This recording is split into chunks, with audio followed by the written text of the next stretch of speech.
Gemoglobin ham ona, ham bola uchun juda muhim. Agar u kam bo'lsa, bu bolaning rivojlanishiga salbiy ta'sir qilishi mumkin. Bizga murojaat qilgan er-xotin ikkalasini birga tekshiruvdan o'tkazamiz. Ayniqsa, ayolni to'liq tekshirish juda muhim. Bundan maqsad ayol organizmi eko qilishga tayyormi, yo'qmi, homiladorlikka xalaqit qiladigan kasalliklar bormi, yo'qmi, shuni aniqlashimiz kerak bo'ladi. Bundan tashqari, qondagi gemoglobin miqdori tekshiriladi. Agar ayolda kamqonlik kuchli bo'lsa, avval uni davolash kerak, ya'ni gemoglobinni ko'tarish kerak.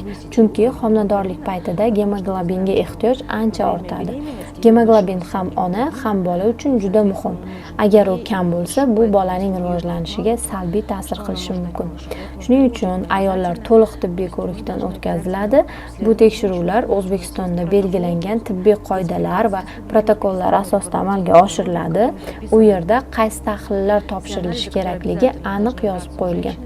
Bu tekshiruvlar orqali qandli diabet, sil kasalligi, ko'krak bezi kasalliklari, yurak va qon tomir holati, jigar va buyrak ishlashi, bundan tashqari infeksiya kasalliklari bor yo'qligi tekshiriladi. Bu bosqich ayolni homiladorlikka tayyorlash hisoblanadi. Shundan keyin to'g'ridan-to'g'ri embrion ko'chirishga tayyorgarlik boshlanadi. Bu paytda bachadon holati UZI orqali tekshiriladi. Unda bachadonning ichki qavati qanday ekani va qancha qalinligi o'rganiladi. Chunki embrion aynan shu joyga joylashtiriladi. Bu ichki qavatning ma'lum bir o'ziga yarasha me'yorlari bo'ladi va uning holati hayz kunlariga qarab baholanadi. Odatda embrion ko'chirish hayz siklining 16-22 kunlari oralig'ida qilinadi. Bu bachadonning tayyorgarlik darajasiga qarab belgilanadi. Shu bilan birga qo'shimcha qon tahlillari ham topshiriladi. Masalan, progesteron gormoni tekshiriladi.